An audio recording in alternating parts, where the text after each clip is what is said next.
ቅዱስ ሩፋኤል ቤተክርስቲያን ደግሞ ሰፊውን ስራ የወንጌል አገልግሎት፣ የጽሕፈት አገልግሎት፣ የቤተ መቅደሱን አገልግሎት በዋናነት ከፍ ካደረጉት መምህራን አንዱ ናቸው። ወደ ወንጌሉ ከመሄዳችን በፊት እንደነዚህ አይነት መምህራንን እንፈልጋቸዋለን። እግዚአብሔር እድሜና ጤና ይስጥልን። እስቲ ለመምህራኑ ለሊቃውንቱ በደንብ አመስግኑ። ስለዚህ አጋር ከኛው ጋር ከሆኑት ከቅዱስ ሩፋኤል አየር ጤና መካነ ጽዋዕት ቅዱስ ሩፋኤል ቅድስት ልደታ ለማርያም ቤተክርስቲያን የዛ ደብር ዋና ጸሐፊን የጋበዝነው መጋቢ ስብሐት መምህር ግሩም አምላካችን እግዚአብሔር ቅዱሱን የማያስረጅ የማያስርብ ዘላለማዊ ባዶ ሆነን መተን ሙሉ አድርጎ የሚሰደውን የእግዚአብሔርን ቃል በእሳቸው አንደበት እንማራለን። ወደ ቅዱስ ቃሉ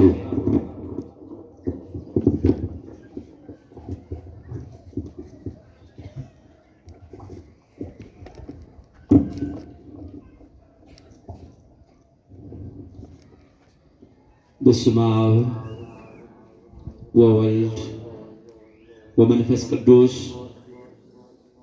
አሐዱ አምላክ አሜን።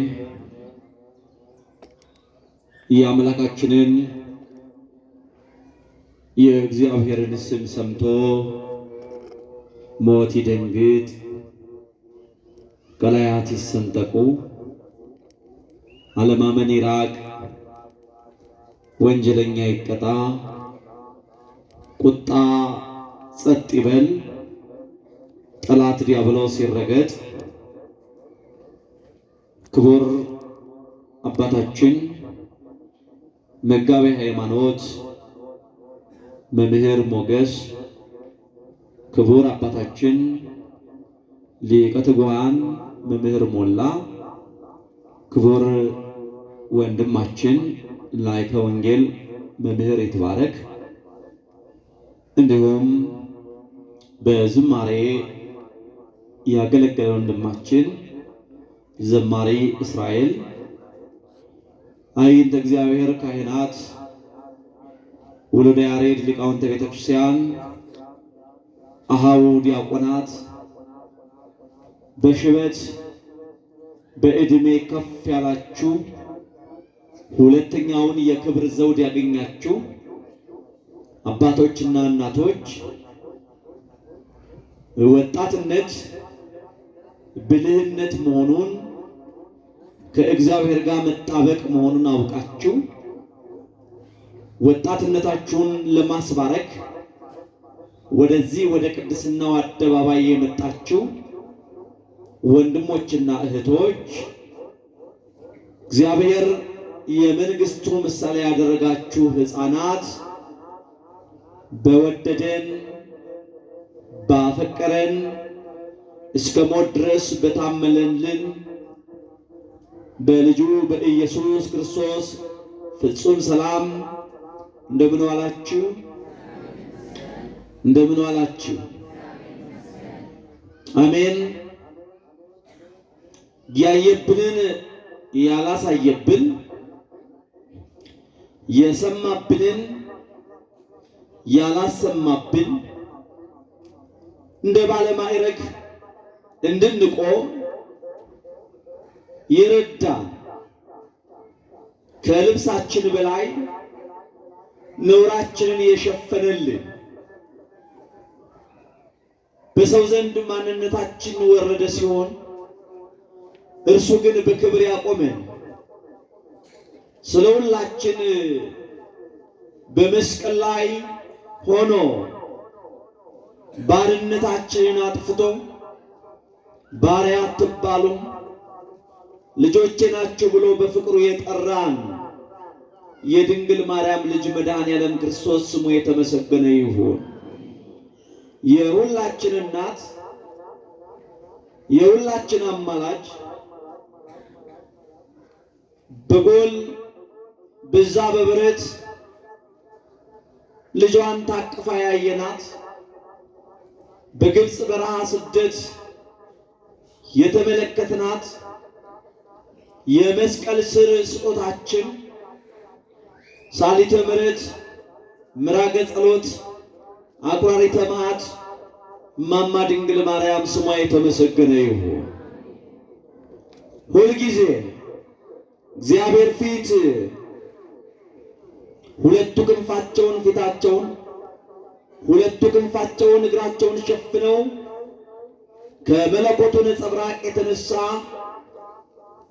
የመቃጠል ባህሪ እንዳይታይ ሁል ጊዜ ያለ እረፍት ቅዱስ ቅዱስ ቅዱስ እያሉ ለምስጋና የሚቆሙት ስለና ስለናንተ ጸሎታችንን ለማሳረግ ከኛ የማይለዩት ጠባቂዎቻችን ቅዱሳን መላእክት ስማቸው የተመሰገነ ይሁን።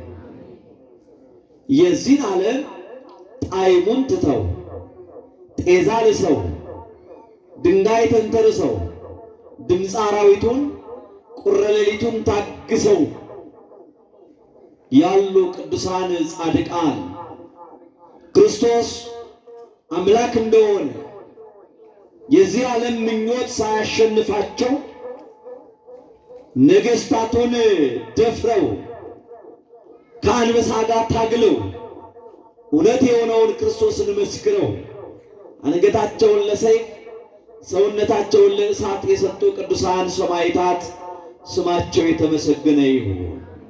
ማን ይመስገን? እስቲ አክብሩት።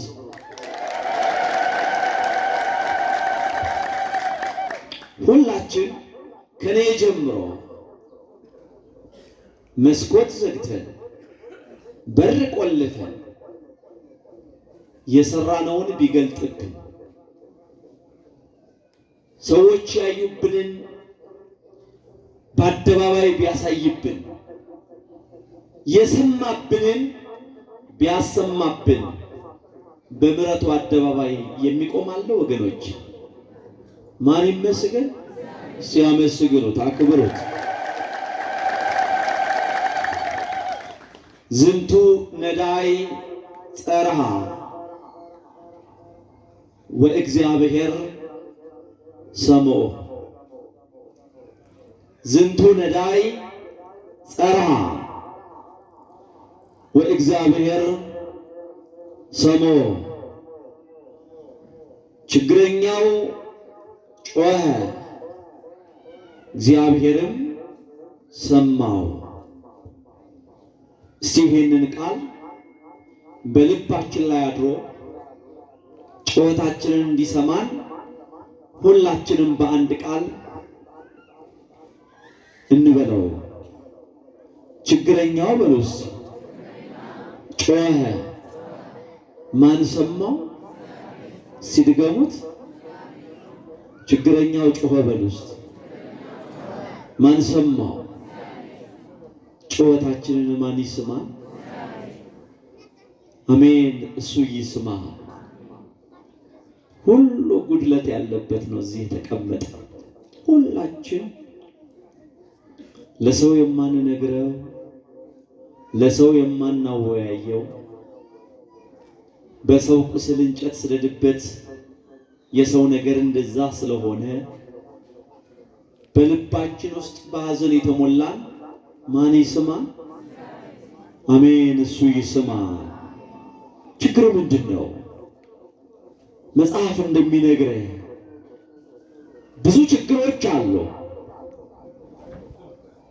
ብዙ ችግሮች፣ የጤና ችግር ያለበት፣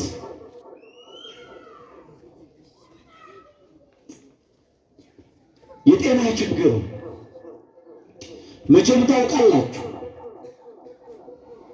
በዚህ ዘመን ከወደቅን የማንነሳበት አልጋ ላይ ከተኛን መነሳት ያቃተበት ዘመን፣ ሕክምናው መፍትሄ ያልሆነበት ዘመን ሁላችንም እናውቀዋለን።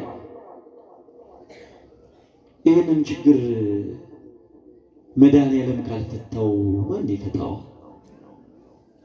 ሁለተኛ የኑሮ ችግር።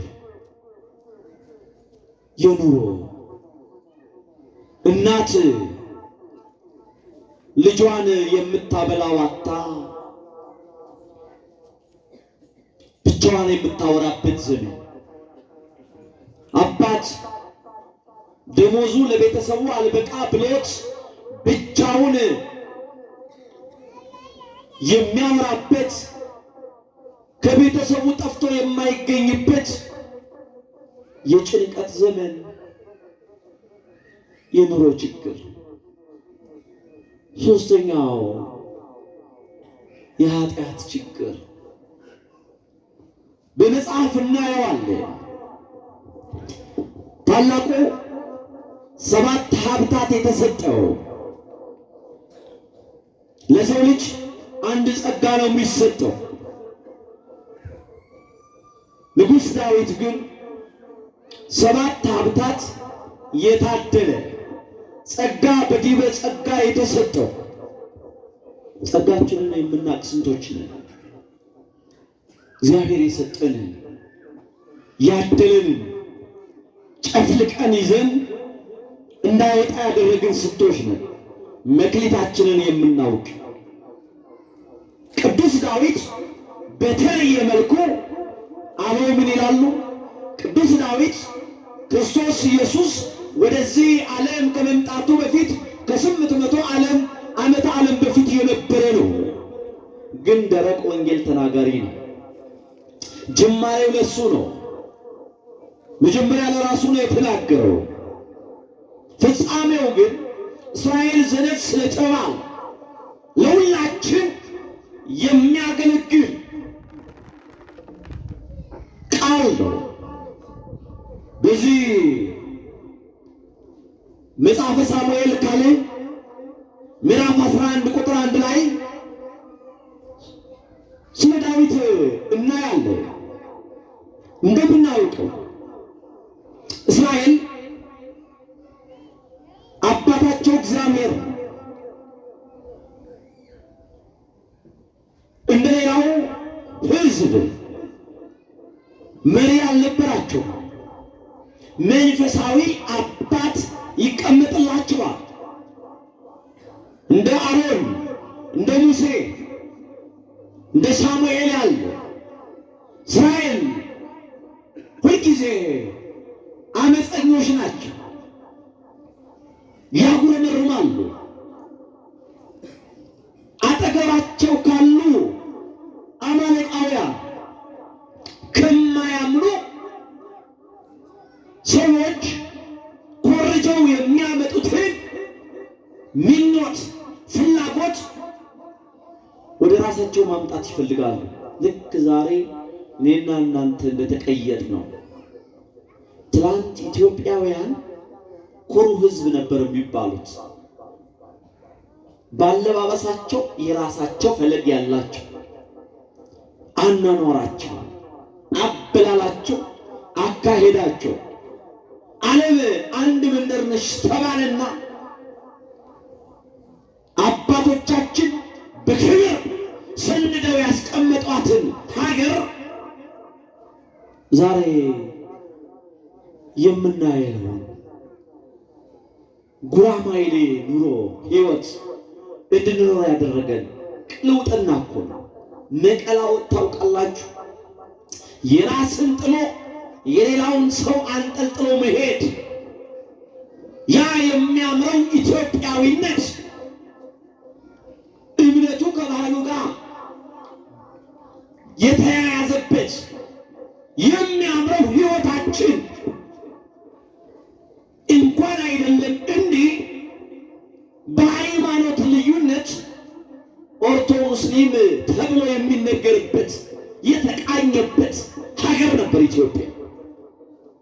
ዛሬ አክራሪነት ጉርበትናችን የፈረሰው ትላንት እንዲህ እኮ አልነበረም። አቶ ከበደ ቤት ጎረቤት አቶ መሐመድ ቢኖሩ በፍቅር ይኖሩ ነበር። ትላንት የሰላም ሀገር ነበረች። እንግዶች የምትቀበል የተራበ የምታበላ ደግ ህዝብ፣ መልካም ህዝብ እንዲህ አይነት ነበር። ዛሬ ቀላወጠ። እስራኤል እንዲህ ነው። ቀላወጡና አማሌቃውያን ንጉሥ አላቸው። ምድራዊ ንጉሥ የሚገል የሚፈርድ ሐዘን የሌለው ጨካኝ እንደነ አጋግ ያለ የጸነሱ ሴቶችን ሆድ እየቀደደ በሕፃናት አስከሬን የሚጫወት ጨካኝ መሪ ያለበት እንደ አጋግ ያለ ጨካኝ ንጉሥ እነሱን ተመለከቱ። ወደ ሳሙኤል መጥተው ንጉሥ እንፈልጋለን አሉ። እንዲህ እኮ ነው አንዳንዴ የምንመርጠው ምርጫ የሚገልን የሚያጠፋን፣ ልክ እንደዛች ማርያም ባውፍልያ የያዕቆብና የዮሐንስ እናት ክርስቶስ ምድራዊ ንጉሥ እስራኤልን መካከለኛውን ምስራቅ ነፃ የሚያወጣ ንጉሥ ለዓለም ለዚህ ለምድራዊ ዓለም ወንበር የሚጋደል ንጉሥ መስራት መጣ። አንተ ስልጣን ስትይዝ አለች እኮ እሱ እኮ ስልጣኑ ሰማያዊ ነው። ሁሉን የፈጠረ ሁሉን ያስገኘ ነው።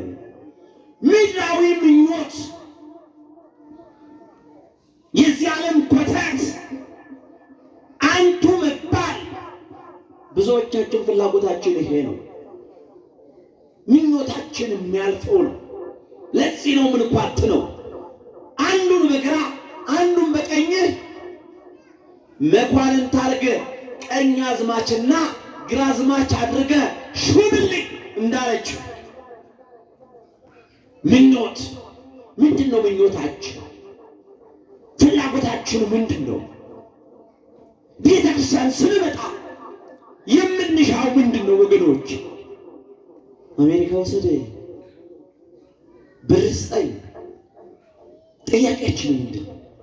ወይስ ህዝቡ መንግሥተ ሰማያት መንግሥቱንና ጽድቁን በጎውን ነገር ፈልጉ፣ ያንንም ይፈልጋል። እውነት መጥቶ ጸሎቱን የሚጀምረው ሰው አቤቱ ልበ ንጹሕ ፍጥር ሊተ እግዚኦ መንፈሰ ርቱዕ አድስ ውስተ ከርሴ፣ እባክህ ንጹሕ ልብን ፍጠርልኝ፣ መልካሙን መንፈስ አድለኝ፣ መንግሥተ ሰማያትን እባክህ አውርሰኝ ብሎ የሚጠይቅ ሰው አለ?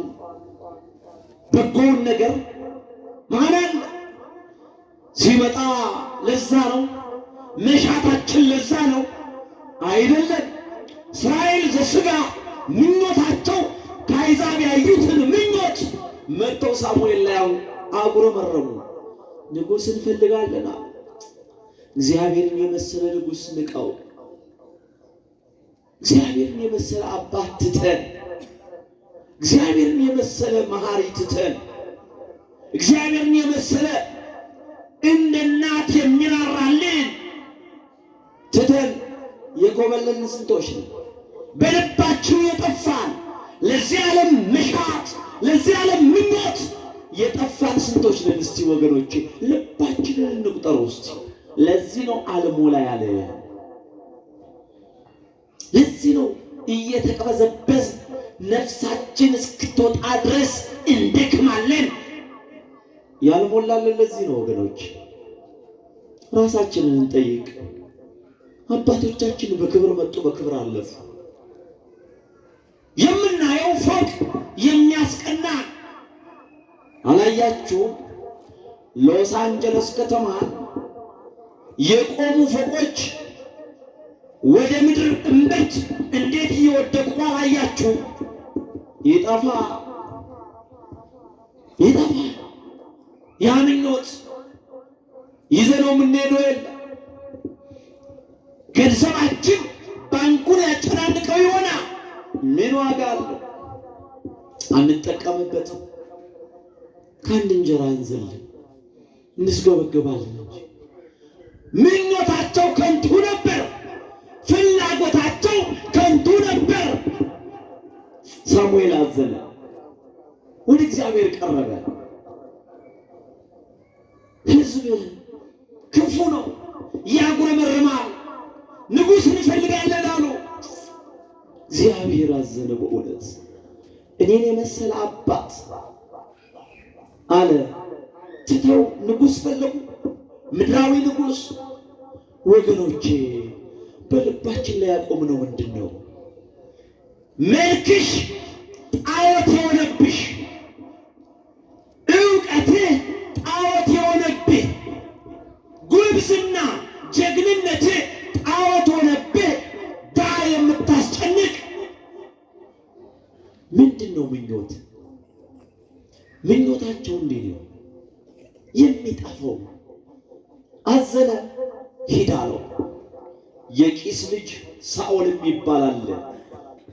የአባቱ አህያ ጠፍቶ ሊፈልግ ወደ አንተ ይመጣል፣ እሱን ቀባዋል። ግን አለ የበኩር ልጆቻቸውን ለሱ ወታደር አድርገው ይስጡ። አያችሁ፣ ሰላማዊው ሕዝብ ተናጋ። ከእግዚአብሔር ሲለይ ወታደር አድርገው ይስጡ ለንጉሱ። ምኞታቸው እንዴት ነው? ምኞታችን ምኞት ኃጢአትን ነው የምትወልደው። ኃጢአት ሞትን ትወልዳለች። እንዲህ ነው። በራሳችን ምኞት እየተጠለፍን የምንወድቅ ስንቶች ነን።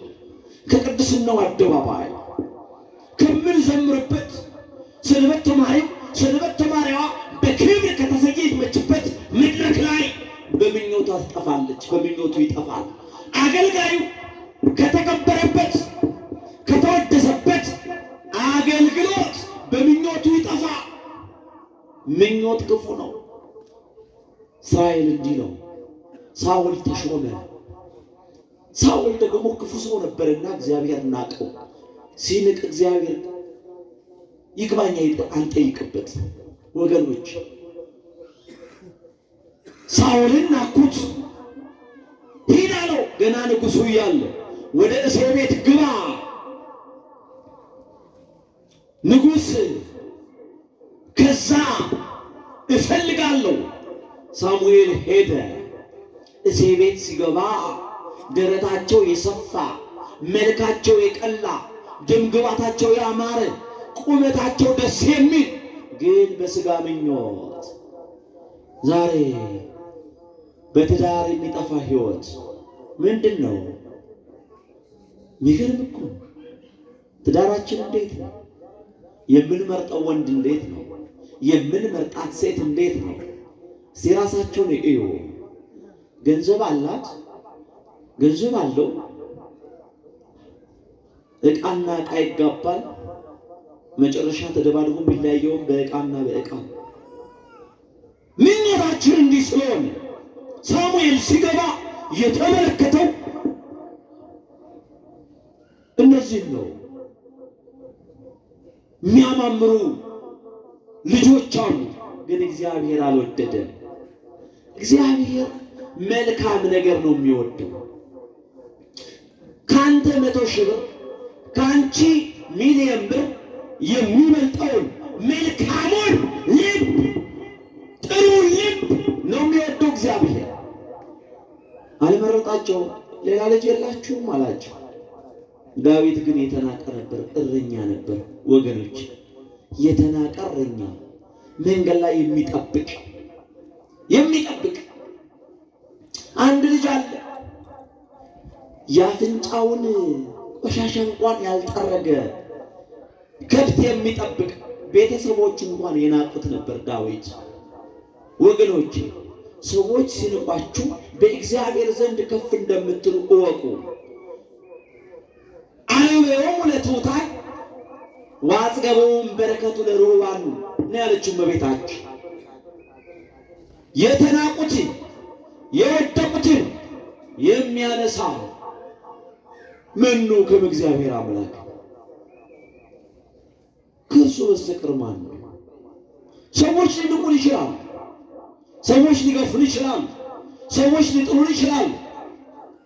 እግዚአብሔር ግን የሚያከብር በእሱ ዘንድ ከፍ የሚያደርግ አምላክ ነው። ስሙ ይክበር ይመስገን። ዳዊት ንቀውት ነበር። እስቲ ይምጣ አለ ሳሙኤል። ዳዊት ተጠራ። ከእረኝነት መጣ። ከተናቀበት ስፍራ ገና ወደዛ ሲመጣ የሚቀባበት ቅባ ሜሮን ይፈላ ነበር። ዳዊት ሲመጣ አያችሁ። እግዚአብሔር ሰዎች ሲንቃችሁ፣ ሰዎች ሲገፏችሁ እንዴት ከፍ ማድረግ እንደሚያውቅበት ወላጆች እንኳን ያበላልጣሉ። የሚሰጠውን ዋሌቱ የኋላ ኪሱ የሞላውን ሰዎች ይወዱታል። ድሃውን ማን ይጠጋዋል? ሸሚዙ ያማረውን የሚያረጋውን ነገር አይተው ሰዎች ይፈልጉታል። እግዚአብሔር ግን እስከነ ችግራችን ይወደናል፣ እስከነ ኑሯችን ይወደናል።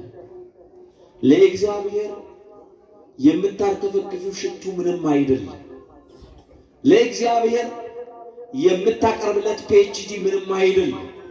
እግዚአብሔር ያንተን ማንነት ነው የሚወደው፣ ከውስጥ የሚመነጨውን በጎነት፣ መልካምነት። ዳዊት ገና ሲመጣ በእግዚአብሔር የታጨ ስለሆነ እግዚአብሔር ወደደው። እንደዛ አድርጎ ነው ሰገነት ላይ ያቆመው፣ እስራኤል ላይ የሾመው። ግን ዳዊት ይህንን ረሳ። ይህን ቀን ረሳ ወገኖች፣ ይህንን ቀን ረሳ። ያከበረውን ከፍ ያደረገውን በ40 ቀንና በ80 ቀን የተሰጣችውን ልጅነት የተሰጠንን ልጅነት አዋርደን የጣልን ማንነታችንን ይረሳን ስንቶች ነን? ገንዘብ የማይሞላው እኮ ችግር አለ ወገኖች። ሀብት እኮ የማይሞላው ነገር አለ። ሀብት ኖራቸው ደስታ ያጡ ስንቶች ናቸው? ገንዘብ ኖራቸው ጤናቸውን መመለስ ያቃታቸው ስንቶች ናቸው? እስቲ ራሳችንን እንመልከት። ዳዊት ይህንን ረሳ። እስራኤል ለጦርነት ለሰልፍ ሲወጡ እርሱ በኢየሩሳሌም ነበር፣ በቤተልሔም ነበር። በሰገነት ላይ ይንሸራሸር ነበር። አንዲት ሴት ገላዋን ስትታጠብ ያያል። አንዲት ሴት ይመኛታል፣ ያስጠራታል። ንጉሥ ነውና ንጉሥ አይከሰስም ይባላል። ሰማይ አይታረስም። ይገርማል። ዛሬ በልባችን የታበይን፣ በልባችን የጠፋን፣ መንገዳችን ጨለማ የሆነብን ወገኖቼ፣ እውነት ስንነጋገር ከኔ ጀምሮ ማንነታችን የጠፋብን እኛም ተናጋሪዎች ነን። እናንተም ትሰማላችሁ። ደንቁረን ቀርተን እውነት ለመናገር ወንጌል ይሰበካል። ጆሮአችን ነው የሰባው፣ ጆሮአችን ነው የሰባው። እውነት አይደል? አንድ ሰው አንዲት በግ ነበረችው አሉ። አንዲት በግ ሁሌ ማታ ማታ ትዝ ሲለው ሲመጣ ያቺ በግ ምንም የላትም እና ሰውነቷ እየከሳ መጣ። ምን ይላታል? ቆይ አንቺ በግ ነገ ከስራ ስመጣ ሳር እገዛልሻለሁ ይላል። ሲመጣ ረስቶ ይሄዳል። በነጋታው ጠዋት ሲነሳ አንቺ በግ ቆይ ነገ ሞላሰስ ይዤልሽ እመጣለሁ ይላል። ያቺ በግ እየከሳች እየከሳች ሞተች። እንደው ቆዳዋ ከሚጣላልና ማስገፈፍ ጀመረ። ሲያስገፍፋት ጆሮዋ ብቻ ነው ጮማ የሆነ። ለካስ በመስማት ወፍራለች። ይሄ ይደረግልሻል ሲባል የኔና የእናንተም ጆሮ ነው ዛሬ የሰባው። ልባችን ተደናቁረናል። ማርያምን ነው የምላችሁ። አገልጋይ ተገልጋይ ከቅድስና ሕይወት የወጣ ማንነታችን የጠፋብን ጥቅም ብቻ የገዛ ዓለም ወስዶናል። ቤተ መቅደስ ስንመጣ ክርስቲያን እንመስላለን። ጫማችን እስኪያልቅ እንመጣለን። ልባችን ግን የለም። እዚህ ምን ዋጋ? ዳዊት ያከበረውን አምላክ ዛሬ ብዙዎቻችን የለንም። ያከበረንን አምላክ የረሳን፣ የሞተልንን ጌታ የረሳን፣ በራሳችን ጥቅም የታወርን፣ ማንነታችን የጠፋብን፣ የተከፈለልን ዋጋ የረሳን፣ ከዚህ ከቅድስና አደባባይ የጠፋን የኮበለለ ስንቶች ነው። ዛሬ የኢትዮጵያን ስታዩት ናይጄሪያ ትመስል፣ ደቡብ አፍሪካ ትመስል። ማንነታችን ጠፍቶብን አዳራሽ በስቶ አጠገባችን እንከበር የነበረው ክብር ጠፍቶብን ማኔቴ ቄልፋሬስ ሆነን ተመዝነን ቀለል የተገኘን ስንቶች አጠገባችን። ትላንት እናት ቤተክርስቲያን ትከበር ነበር፣ ትታፈር ነበር። ዛሬ ክብር ጎለን የወደቅ ነው። ኢካቦድ የሆን ነው። ለምንድን ነው? በእኔና በእናንተ ስራ እኮ መታፈራችን የጠፋው፣ ማንነታችን የጨለመብን። እኔና እናንተ እኮ ከክብር ጎለን ነው ወገኖች። እኔና እናንተ የምንሰዋው መስዋዕት ፍቅር የጎደለው፣ የምንጮኸው ዝማሬ ለመታየት ብቻ የሆነ ነው። አቤት እንዴት ድምፁ ያምራል! የምንሰብከው ስብከት አዋቂ እንድንባል ሌላ የለም። እንዲህ ቢሆንማ እንደ ስብከታችን ሥጋው ደግሞ ለሕፃናት ብቻ አይታደልም ነበር። እሑድ ጠዋት ልጆቻችሁን እያንጠለጠላችሁ ትሮጣላችሁ፣ እናንተ ግን ትገፉታላችሁ። ውሸት እውነት? ክርስቶስ ለሕፃናት ብቻ ነው የሞተው።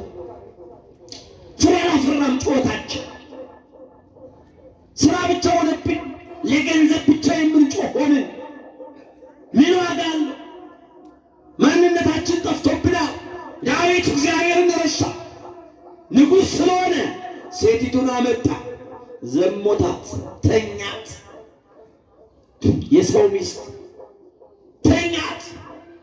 ዛሬ ቆራቢ የምንመስል አስቀዳሽ የምንመስል ስንቶች አለ። ሴተኛ አዳሪ እንላለን። አረ ወንድ አዳሪ ሳይኖር እንዴት ሴተኛ አዳሪ ይኖራል? ባህላችን ያን ስለማይጠቅስ እንጂ ዛሬ ሽማግሌው ሕፃናቱን እየጠበቀ የሚያባልግበት፣ ክብር ያጣንበት፣ በዝሙት የነደድንበት ዘመን። ይህ እኮ እውነት ነው።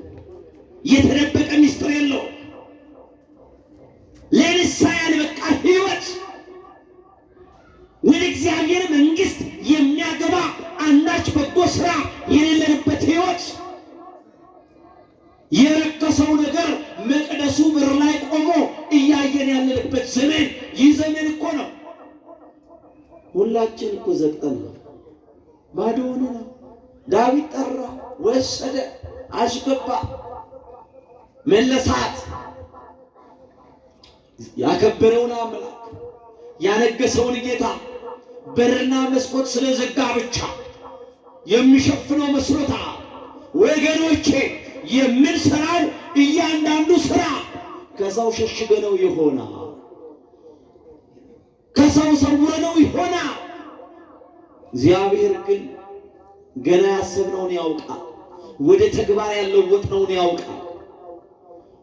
እባካችሁ ክርስትና የመኖር ትርጉም ነው፣ የማስመሰል አይደለም። የመኖር ትርጉም ስለኔና ስለናንተ የተከፈለውን ዋጋ፣ በመስቀል ላይ የሞተውን ያ ሰላም፣ ያ ፍቅር፣ ያ እውነት፣ ስለኔና ስለናንተ የተገረፈውን፣ ስለኔና ስለናንተ የተጠማውን፣ ስለኔና ስለናንተ ቀባሪ ያጣውን፣ ስለኔና ስለናንተ መቃብር የጠፋለትን እውነት ሸሽገነዋል እኮ ዛሬ። እውነት የሆነውን ጌታ ዳዊት ያናረገ ክፉ ነገር ሲከተል ነው የሚኖረው። ያቺ ሴት ጸነሰች፣ ባሏ ደግሞ ጦርነት ነው ያለው። ከሷ ከተለየ ቆይቷል። በእስራኤል ዘንድ ነውር ነው።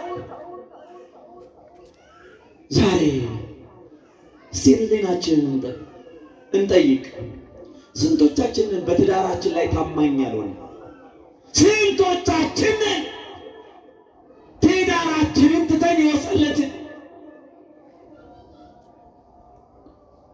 ሁላችን ራሳችንን እናውቃለን፣ ማንነታችንን እናውቃለን። ቤት ይቁጠረው፣ ልጁ ያልሆነውን ልጅ ነው ተብሎ የታቀፈ ስንቶች ነን? ቤት ይቁጠረው።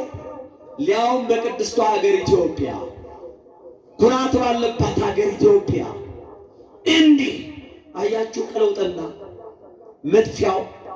ዳዊት እንደዛ አረገ። ያቺ ሴት ጸነሰች፣ ደነገጠች፣ ጻፈችለት።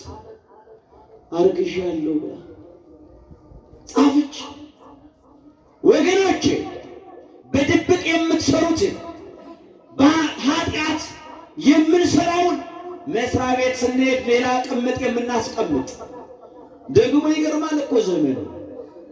ሁለት የንስሐ አባት የሚያዝበት፣ አንዱ የገጠር አንዱ የከተማ ባለጠጎች። በዚህ ዘመን ቱርክ ሲሄድ ይዞ ሄዶ የሚወሰልተውን ላለመናገር ለከተማው ሚስቱን ያቃታላ ንስሐ አባት። ውሸት ነው እንዴ? ምን አይነት ዘመን! እግዚአብሔር ይታለላል። ሰውን ልናታልል እንችላለን። ሰውን ማታለል ይቻላል። እግዚአብሔር ግን ሁሉን ያውቃል፣ ሁሉን ይመረምራል፣ ሁሉን ያያል፣ ስራችን ይመዘገባል። ማን ነው ለንስሐ የተዘጋጀ? ዳዊት እንደዛ አረገ። ደነገጠ። ደብዳቤ ጻፈ ወደ ጦርነቱ ለኢዮአብ ለሰራዊቱ አለቃ ጻፈ። ኦሪዮን የሚባል ወታደር ስለምፈልገው ላከው አለና ጻፈ። ኦሪዮን ወደ እኔ ላከው። ኦሪዮን ታማኝ አገልጋይ መጣ ወደ ንጉሡ። ኦሪዮንን አመሰግነው። ገና ሲያየው ሚስቱን እኮ አስነውሯታል። ፈቅጄልሃለሁ አለ። እረፍት አድርግ፣ ወደ ሚስትህ ብብት ግባ፣ ፈቀድኩልህ ሂድ አለው። ያንተ ልጅ እኮ ለማለት ከሚስት ጋር ተኛ ተደሰትም አለው። ኦሪዮን ግን ታማኝ ወታደር ነበር። ዛሬ የማንጠብቃቸው መልካም ሰዎች አሉ። ለመቅደሱ እኔ ከምበላበት ይልቅ ውጪ በአፋ የሚጠብቀው በጎ ሰው አለ፣ መልካም ሰው። ከእኔና ከእናንተ ክርስትና ይልቅ በር ላይ ቡትቶ ለብሶ ለክርስትናው የሚገደው ስንት አለ መሰላችሁ? እኛ የናቅረውን ክርስትና አጥብቆ በልቡ ከለበሰው ደበሎ ጋር የያዘ ስንት አለ። ኦሪዮን ታማኝ ነበር። አብልቶት አጠጥቶት ሂድ ወደ ሚስት አለው። እሱ ግን ንጉሡ በር ላይ ተኛ ነው የሚለው። አልሄደም ወደ ሚስቱ። በነጋታው ኦሪዮን እኮ ወደ ሚስቱ አልገባም ማለት አልገባም ማለት ጠራው። እንዴት አለው። እንዴት ወደ ሚስት እንዴት አትገባም? የንጉሥ ወታደር ጦርነት ላይ ያሉ ታቦተ ጽዮን ጦርነት ሄዳ እንዴት እኔ ወደ ሞቀ ቤቴ እገባለሁ? አያችሁ ታማኝነት። ማን ነው ለክርስትናው የሚታመን? ማን ነው ለታመነለት ነገር ዋጋ ለተከፈለለት ነገር በ40 ቀን በ80 ቀን የተሰጠውን ስመ ክርስትና ይዞ የጠበቀ ማን ነው? ለዚህ የታመነ ሰይፍ ቢመጣ ቆማለሁ የሚል ችግር እያሳደደን አይደል? ዛሬ ገንዘብ ለማግኘት አረብ ሀገር ስማችንን እየቀየርን ወለተ ማርያም ከድጃ እየተባለች ኃይለ ገብሬ ስሙን እየቀየረ ታሪኩን እየቀየረ ማንነቱን እየቀየረ ሃይማኖቱን ረግጦ የሚሄድ ስንት ነው? እኔ አለ ኦሪዮን እንዴት እገባለሁ አለ። ታማኝ እንደሆነ አየ። በነጋታው አብዝቶ አበላው፣ እስኪ ሰክርም አጠጣው። ወደ ሚስቱ ይገባል ብሎ ኦሪዮን ግን ታማኝ ነው። ሰክሮ እንኳን ማንነቱን አልረሳ። ወገኖች ገንዘብ ማንነታችንን አያስረሳ። ዝና ማንነታችንን አያስረሳ። ሰዎች ቢያከብሩን ቢሰግዱልን ክርስትናችንን አያስረሳ። ማንነታችን ሊጠፋ አይገባም። ያልፋል፣ ሁሉ ይቀራል። ወገኖቼ የእግዚአብሔር ልጆች የማያልፈው ዘላለማዊ ሕይወት ነው። ነገ ስንሞት አስከሬን ወጣ ነው የሚለው አለ። ዶክተር ወጡ አይለን፣ የተከበሩ የፓርላማ አባል ወጡ አይሉንም። ስንሞት አስከሬን ወጣ ነው የምንባለው። ልጄ ገብረ ማርያም መጣ ብላ የምትቀበለው ቅድስት ቤተክርስቲያን ነች። በሙሉ ስም የምትጠራ የሞት ክለታ ነው። ቤተሰብ አስከሬኑ ታጥቧል የሚል እንዲህ ነው አለን። እግዚአብሔር ግን ልጄ ገብረ ማርያም መጣ ነው የሚል ይህ ነው። ኦሪዮን ታማኝ ነበር። በነጋታው ዳዊት ሰማ፣ እንዳልቻለው አወቀ። ኃጢአት ኃጢአትን ነው የሚወልደው። ደብዳቤ ጻፈና ለኢዮአብ ለንጉሡ አለቃ ይህ ወታደር ወደ አንተ ሲመጣ አለ ፊት ለፊት አሰልፈው፣ ጦርነቱ ሲነሳ እናንተ ወደ ኋላ ተመለሱ፣ እሱ ይገደላል። ነውሩን ለመሸፈን ወገኖቼ ንስሐ ይሻላል እኮ። ጠፋን እኮ። ጦርነት አስመረረን፣ ረሃብ አስመረረን፣ ዘረኝነት አስመረረን። ይበቃናል። ወደ እግዚአብሔር መመለስ፣ ወደ እግዚአብሔር መቅረብ እሱ ይሻለናል። ከእሱ መለየት ምን ጥቅም አለ? አንድ ሰው ነው አሉ ሚስት አገባ። ያገባት ሚስት ሙያ የላት። ከኔ ጋር ናችሁ? እግዚአብሔር ከእናንተ ጋር ይሁን። ሙያ የላትም። ይወዳታል፣ ግን አብዝቶ ይወዳታል፣ በጣም ይወዳታል። እሱ ሌላ ያቅማ። ቀለውጥና የሚያውቅ ሰው እኮ ነው ሚስቱን የሚጠላው። ጠዋት ሲነሳ ቁርስ የምታቀርብለት ንፍሮ ቀቅላ ነው። መቼም ጠዋትና ንፍሮ ሆድና ንፍሮ አይስማማም። በጠዋት ምሳም ሲመጣ የምታውቀው እሱ ነው፣ ንፍሮ ነው። ማታም ንፍሮ ነው። ደስ ብሎት ይበላል፣ ደስ ብሎት ይበላል። ሞተች። ያቺ ሚስቱ ሞተች። በጣም አዘነ፣ አዘነ፣ ደረቱን ደቃ፣ አለቀሰ፣ አለቀሰ፣ አነባ። 2 ዓመት ሞላ፣ 3 ዓመት ሞላ። ንፍሮ የምትቀቅለው ሚስቱ ትዝ እያለችው ያለቅሳል። ዘመደረ ሚስት አገባ እባክህ ብለው ተማጽነው በግድ ቆንጆ ሚስት አምጥተው ሰጡት። ጠዋት ሲነሳ እሱ ዱለት ሲባል ማስታወቂያ ላይ ነው የሚያውቀው። ዱለት ታበለዋለች። ቀን ላይ አሳ ጥብስ ነው፣ ማታ የተለየ ምግብ ነው። በጣም ገረመው። ሆዶ ያበጠው የሱ በንፍሮ ነው። በጣም ገረመው። ምንድነው አለ። አንድ ቀን በሩን ቆላለፈና ሚስቱን ይደበድባት ጀመረ። ትጮኻለች እሷ፣ እሱ ይደበድባል። እሷ ትጮኻለች። ጎረቤት ቢያንኳኳ ማን ይክፈት? ምንድነው አለ። ኧረ እባክህ ብለው ስም እግዚአብሔርን ጠርተው ምንድነው? መልክ ጎደላት? ኧረ ቆንጆ ነች። ሙያስ አይቼም ማላቀውን ምግብ ነው ያበላችኝ። ታዲያ ምንድነው? እስከ ዛሬ የት ሄዳ ነበር? ሆዱ በንፍሮ ሲያብጥ። ወገኖች እግዚአብሔር ቤት መቀመጥ ጥቅሙ ብዙ ነው። ልንገራችሁ፣ ብታዝኑ መጽናኛ ነው፣ ብታጡ ማግኛ ነው። እግዚአብሔር ቤት መኖር ከክርስቶስ ጋር መጣበቅ በረከቱ ብዙ ነው። ከኃጢአት ከበደል እንድንጸጸት ያደርገናል። ወንጌሉ ጭንቅላታችንን፣ ሁለተኛ እግዚአብሔር የተባለውን ሕሊናችንን ሁል ጊዜ ይነግረናል። ምን ዋጋ አለ? ከዚህ ኮብልለናል። ልባችን፣ ሰውነታችን፣ ማንነታችን ኮብልሏል። ዳዊት እንዲገደል ብሎ ጻፈ። ያ ታማኝ ወታደር፣ ቅኑ ወታደር፣ መልካም ወታደር።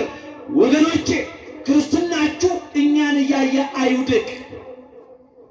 የዘመኑ አገልጋይ እርግጥ ነው አርአያ የምንሆን አይደለም።